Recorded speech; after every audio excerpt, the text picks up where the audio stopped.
Bem, bom dia a todos e a todas. Eu quero, antes de qualquer coisa, agradecer o convite, dizer que para mim é uma alegria estar aqui no Maranhão discutindo um tema que é importante para o país, mas que mexe com a vida de milhões de brasileiros e, portanto, você não pode mexer com a vida de milhões de brasileiros sem ouvi-los. Eu tenho feito um esforço grande de dividir minha responsabilidade no meu estado, eu sou do estado do Amazonas, com os compromissos em Brasília e com esse esforço de circular pelo Brasil, ouvindo as pessoas, porque nós vivemos num país de dimensões continentais, com desigualdades regionais profundas e que, portanto, ninguém consegue elaborar uma proposta legislativa justa sem ouvir as diferenças que existem no conjunto do nosso país. Então, é uma alegria estar aqui. Eu quero saudar e agradecer o excelentíssimo senhor deputado Otelino Neto, presidente da Assembleia Legislativa, em nome dele saudar a todos os deputados e deputadas. Quero saudar e agradecer também o deputado federal Juscelino Rezende, que é um dos propositores dessa audiência, o deputado federal Bira do Pindaré, que tem sido bastante ativo nos trabalhos da Comissão Especial da Reforma da Previdência. O deputado Bira é membro titular da reforma, assíduo, defensor dos interesses dos trabalhadores e permanentemente vigilante para que a reforma possa ser calibrada de forma a não atingir as pessoas mais humildes. Eu faço questão de dar esse testemunho também, deputado Bira. Excelentíssimo senhor deputado Márcio Gerri, também um companheiro que me procurou desde o início para que a gente pudesse organizar essa audiência e que, mesmo não sendo membro da comissão, está sempre atento a todas as movimentações que mexem com a vida dos aposentados e pensionistas e trabalhadores brasileiros. E o excelentíssimo senhor deputado Eduardo Braide, também companheiro de caminhada na Câmara dos Deputados, sempre cuidadoso também com os temas que têm a ver com o Estado do Maranhão e com os trabalhadores. Em nome deles, peço permissão para saudar a todos os demais membros da mesa, senhoras e senhores, por conta do nosso atraso. Eu farei uma apresentação rápida para que eu possa ter mais tempo para ouvi-los, ouvir a população, ouvir os representantes de associações. Mas eu, por onde ando, procuro, antes de tratar especificamente da reforma da Previdência, tratar do que justifica a reforma da Previdência. A reforma da Previdência só é necessária porque o Brasil tem um absurdo desequilíbrio fiscal. O Brasil gasta muito mais do que arrecada. E esse não é um problema que nasceu com a realidade de hoje ou com a crise econômica de hoje. Na verdade, a Constituição de 1988, movida por absoluta boa intenção dos constituintes da época e de um processo de transição democrática, criou um Estado que não cabia dentro do orçamento. É como se nós, todos os meses na nossa casa, fizéssemos o nosso planejamento da nossa despesa e planejássemos gastar mais do que a renda da nossa família. Isso você vai rolando, mas uma hora vai dar problema. E o Brasil criou, na Constituição de 88, um Estado que não cabia dentro do orçamento. De 88 para cá, o Estado só cresceu e o orçamento não cresceu na mesma proporção.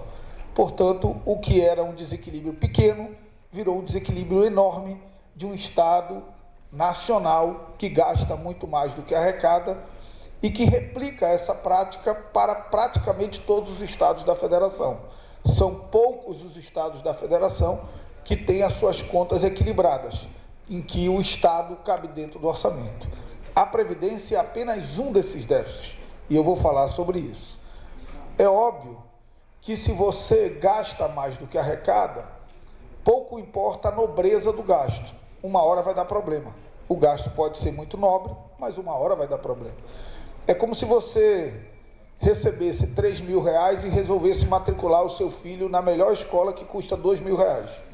No primeiro mês você vai pagar, no segundo mês você vai pagar, não vai pagar aluguel. No terceiro mês você vai pagar, não vai pagar energia. No quarto mês você não vai pagar com juros, vai ficar muito mais caro. Quando chegar no sexto mês, você vai ter que tirar o seu filho daquela escola. Só que não vai ter dinheiro mais nem para pagar o ônibus para ele ir para a escola pública. Alguns estados da nossa federação já estão vivendo essa realidade. O Rio de Janeiro, o Rio Grande do Sul, Minas Gerais. São estados que já não conseguem pagar as suas contas. Salário do servidor atrasado e um sério comprometimento fiscal. Só tem duas formas de trazer o Estado brasileiro de volta para dentro do orçamento nacional. Uma é aumentar imposto. Não me parece um caminho razoável num país que já tem uma carga tributária excessiva e que cobra mal, porque sobretaxa o consumo e a folha de pagamento e subtaxa a renda e a propriedade, transformando um modelo que constitucionalmente deveria ser progressivo num modelo extremamente regressivo, em que os mais pobres comprometem maior percentual da sua renda com pagamento de imposto do que os mais ricos. Mas isso é um tema que vai ser tratado na reforma tributária, que também tramita nesse momento na Câmara dos Deputados. O outro caminho é diminuir o gasto público. Nesse momento da história, o governo federal, legitimamente eleito pela maioria do povo brasileiro, faz a opção de priorizar o equilíbrio das contas da Previdência. E aí, eu quero aqui desmistificar, na minha opinião, dois discursos que não são verdadeiros. Um discurso de quem é contra a reforma e o outro de quem é a favor. Quem é contra a reforma diz, uma parcela de quem é contra a reforma diz que a reforma não tem déficit. E aí é uma questão matemática. A Previdência arrecada 500 bilhões e gasta 700 bilhões. Portanto, a Previdência isoladamente tem um déficit de 200 bilhões.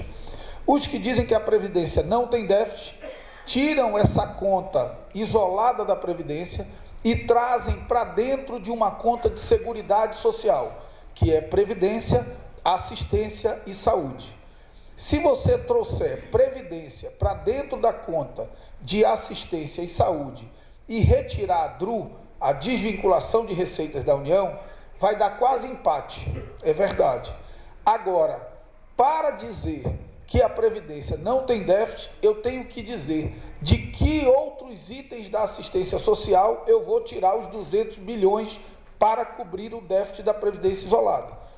Do SUS, do seguro-desemprego, do BPC, que é assistência, não é Previdência Social.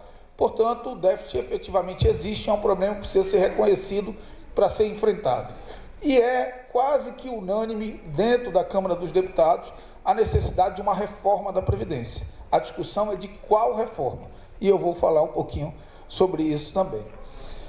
E o segundo discurso que eu acho que nós precisamos desmistificar, que é o discurso do governo, o deputado Bira já falou um pouco disso, de que a reforma é só para combater privilégios. Esse discurso também não é verdadeiro. A reforma não é só para combater privilégios. Se ela fosse só para combater privilégios, ela não aumentava a idade mínima do regime geral de previdência social. Ela não aumentava a idade mínima de quem ganha 1, de quem ganha 2, de quem ganha 3 salários mínimos. A reforma é para fazer ajuste fiscal.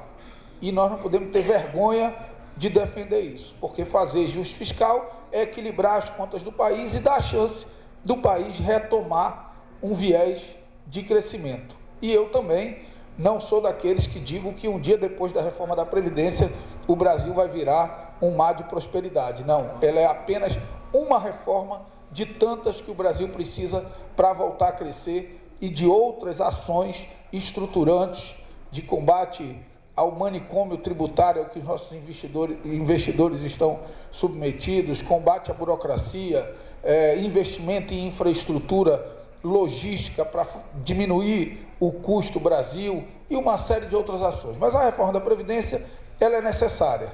Se você isolar juros e amortizações, o Brasil já gasta 59% do que sobra do seu orçamento com Previdência Social. Em 2026 gastará 79%. E daqui a 20 anos o Brasil vai virar uma grande folha de pagamento, em que tudo que sobra depois de pagar juros e amortizações da dívida terá que ser utilizado para pagar Previdência. Em 40 anos não dará mais nem para pagar a Previdência, e nós viveremos a realidade do Rio de Janeiro, a realidade de Minas Gerais, a realidade do Rio Grande do Sul, com salários, com aposentadorias atrasados. Claro que nós não queremos chegar a isso.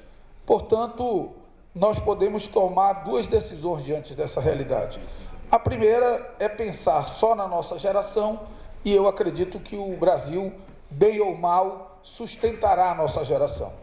E a segunda é entender que o que nós estamos discutindo aqui tem um componente geracional. É a nossa geração preocupada com as gerações futuras. Portanto, a reforma da Previdência não é só para combater privilégios.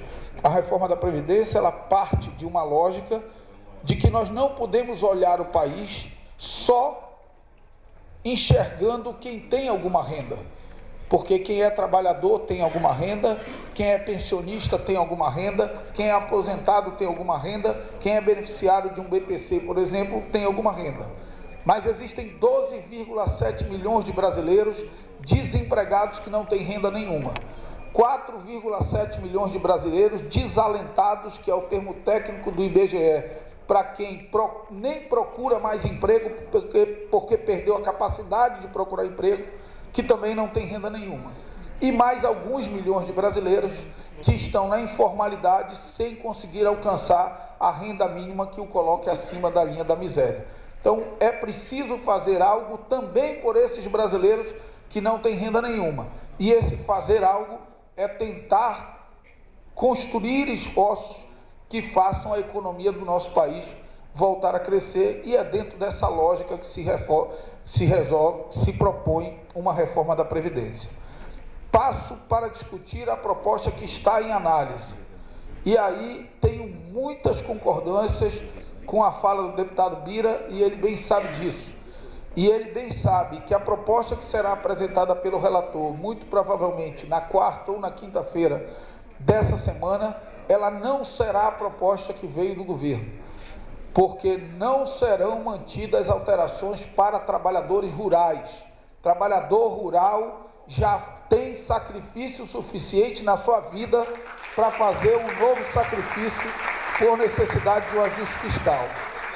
A proposta que vem por aí, ela não vai permitir as alterações no benefício de prestação continuada, no BPC, porque idosos e deficientes de baixa renda não podem pagar a conta de um ajuste fiscal.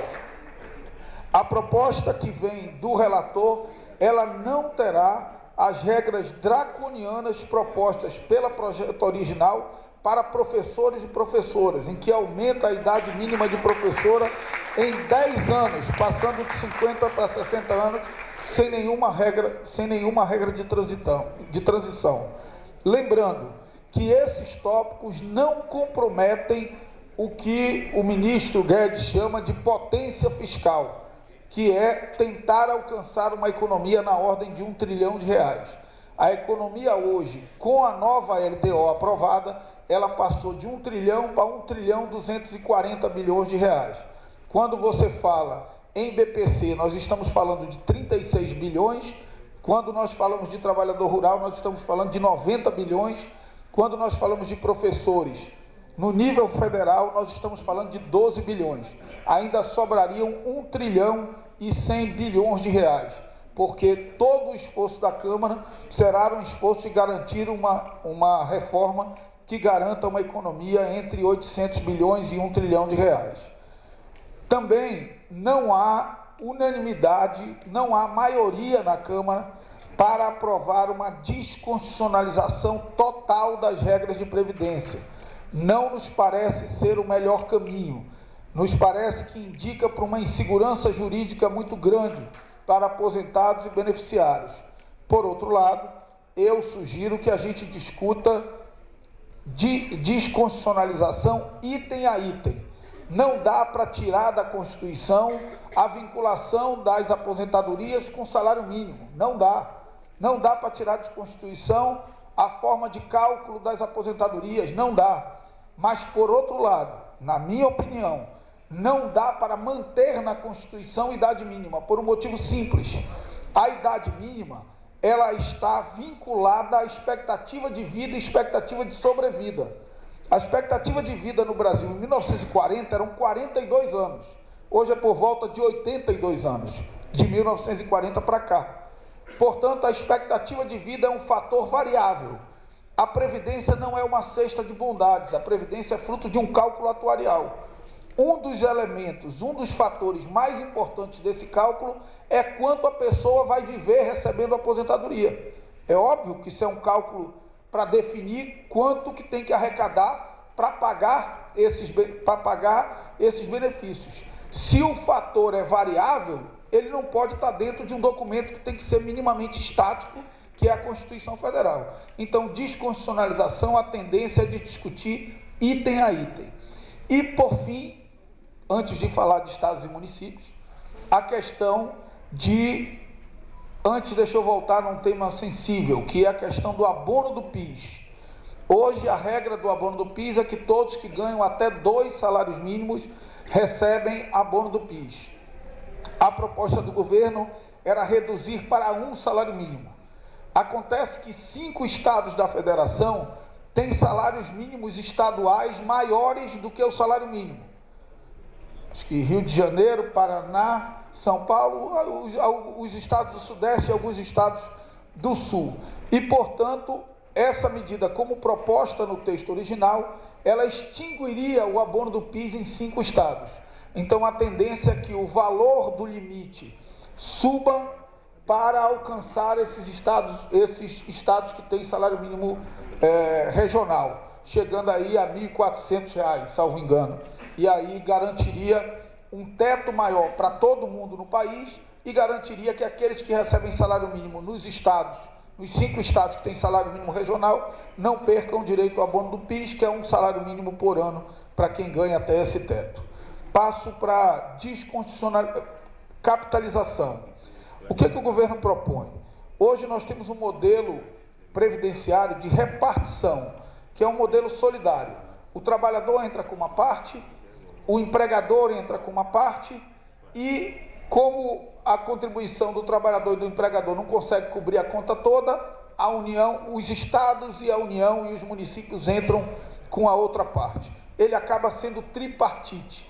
Na concepção, ele é bipartite, mas ele acaba sendo porque como a conta não cobre, tem que entrar recurso do Tesouro também. O que a proposta apresentada para a Câmara pede? Uma autorização para migração para um sistema de capitalização definido em lei complementar. O que o ministro Paulo Guedes verbaliza? Verbaliza a ideia de um sistema de capitalização puro, um sistema de capitalização sem contribuição patronal, um sistema de capitalização sem participação de recursos do Tesouro, em que cada trabalhador vai fazer a sua poupança. Eles até já mudaram o nome, já não chamam mais de capitalização, já chamam de poupança garantida. Ou seja, cada trabalhador vai tirar 10% do seu salário, guardar numa conta de capitalização, que vai ser capitalizada no mercado financeiro, e quando ele chegar na idade de se aposentar, se esse valor não alcançar o salário mínimo, há um fundo para compensar e chegar até o salário mínimo. E nisso difere um pouquinho do modelo do Chile, porque o modelo do Chile não era uma poupança garantida. O modelo do Chile era simplesmente o que você guardou, você vai ter depois. E aí muita gente recebia menos do que o salário mínimo, não tinha nem essa garantia de salário mínimo. No entanto, há um problema grave nessa questão de capitalização que até agora o Ministério não conseguiu, o governo federal não conseguiu explicar claramente para a Câmara dos Deputados, e diante disso eu diria que a tendência hoje maior é de exclusão da capitalização da reforma da Previdência. Por quê? Porque quando você migra de um sistema para outro, vamos tentar aqui fazer uma conta rapidinho. Hoje a Previdência no Brasil custa 700 bilhões de reais, todos os benefícios previdenciários são pagos, números aproximados, e ela arrecada 500. De um dia para o outro você vai ter um novo modelo, você vai ter um modelo sem contribuição patronal e que cada um só guarda para a sua própria poupança. Ah, mas isso vai ser só para os novos trabalhadores. É óbvio que essa forma de contratar será muito mais barata do que a forma anterior. Então, cada vez que um trabalhador do modelo anterior for demitido, vai ser contratado um no novo modelo, porque ele é muito mais barato para o empregador, porque não tem contribuição patronal. Então, esses 500 bilhões de arrecadação, eles tendem a reduzir. eles vão ser 500 bilhões no primeiro ano, 400 no segundo, e o déficit vai continuar porque continuarão existindo os aposentados no regime anterior. Portanto, você vai para uma conta em que você pode ter uma economia de 1 trilhão e arrumar uma dívida de 4, 5 trilhões de reais. Então, como isso não está claro, me parece que o caminho que a Câmara deve seguir é de afastar a ideia de capitalização dessa proposta, fazer a parametrização desse modelo, trazer à conta desse modelo os benefícios para dentro da capacidade de arrecadação no modelo solidário atual e discutir capitalização num outro momento, talvez até num modelo com pilares diferentes, em que você garanta um colchão de repartição, que garanta uma renda mínima para todo mundo e capitalização a partir daí, mas deve ser um tema que deve ficar mais para frente. Por fim, a questão de estados e municípios. Há um apelo muito grande, quase que uníssono dos governadores, e disso eu preciso registrar, estou ao governador do Maranhão, né, de que os estados e municípios sejam incluídos na reforma da Previdência. E quando fala em incluir os estados e os municípios, fala em incluir os regimes próprios, porque nós temos dois tipos de previdência: o regime geral de previdência, que é o INSS, e o regime próprio. Os regimes próprios, cada ente federativo tem os seus. A União tem o seu, os estados têm o seu e alguns municípios têm os seus, porque tem muito município que ainda está no regime geral, está no RGPS e recolhe para o INSS. Então a discussão é se as regras aprovadas para o regime próprio dos servidores públicos federais, se elas valerão ou não automaticamente para os servidores públicos estaduais e municipais. No texto original, valerão. 25 governadores dos 27 assinaram uma carta pedindo que as regras aprovadas para os servidores federais valham também para os seus servidores públicos estaduais. Isso é dos temas que ainda não está resolvido e que está pendente ainda do relatório do relator. Amanhã há uma assembleia do Fórum de Governadores, eu estarei lá, o relator estará lá, nós vamos ouvir os argumentos deles para tomar uma decisão em relação a essa questão de aplicação para estados e municípios. Portanto, eu não tenho como dar uma posição definitiva sobre esse tema, que talvez seja o tema mais sensível hoje. Eu diria que há muita resistência entre os deputados, em especial entre os líderes partidários, de permitir a aplicação automática para estados e municípios. Mas, por outro lado, há uma reação também muito forte nesse momento de governadores para incluir estados e municípios. Eu não sei o que vai sair disso ao final. Por fim, meus amigos e minhas amigas, para que eu possa ouvi-los, o que eu quero dizer é da nossa sensibilidade, da nossa responsabilidade de fazer um esforço para, ao final desse debate, entregar ao país uma reforma que possa ajudar no necessário e urgente ajuste fiscal, sem o qual definitivamente o Brasil caminhará para um caos fiscal, uma incapacidade de investimento absoluto e a capacidade do Estado honrar com seus compromissos, do Estado brasileiro, dos Estados federativos e dos municípios honrarem com seus compromissos. Mas temos toda a sensibilidade de procurar calibrar a proposta apresentada pelo governo para garantir uma economia na ordem de 800 bilhões a 1 trilhão, sem exigir sacrifício das pessoas mais humildes e dos setores mais sensíveis da sociedade. Que Deus possa nos iluminar, nos guiar, nos dar serenidade, sabedoria para alcançar esse objetivo e entregar uma reforma que ajude o Brasil a voltar a crescer sem sacrificar as pessoas mais humildes. Muito obrigado.